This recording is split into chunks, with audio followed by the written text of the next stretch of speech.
கதை பெயர் சின்ன பட்டாம்பூச்சி. ஒரு அழகான பூங்காவில் ஒரு சிறிய புழு இருந்தது. அது எப்போதும் ஆவலுடன் வானத்தில் பறக்கும் பட்டாம்பூச்சிகளை பார்த்து கொண்டே இருந்தது.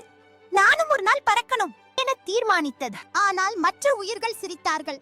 எறும்பு சொன்னது நீ புழுதான், பறக்க முடியுமா? சிலந்தி சொன்னது போங்க, கனவுகளுக்கு எல்லைக்கும் இருக்கு.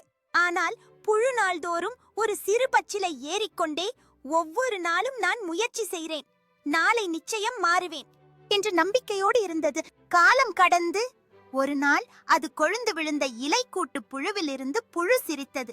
மறுநாள் அந்த புழு அழகான பட்டாம்பூச்சியாக மாறி வானத்தில் பறந்தது. அப்போது எல்லா உயிர்களும் ஆச்சரியத்தில் வாயை பிளந்தது.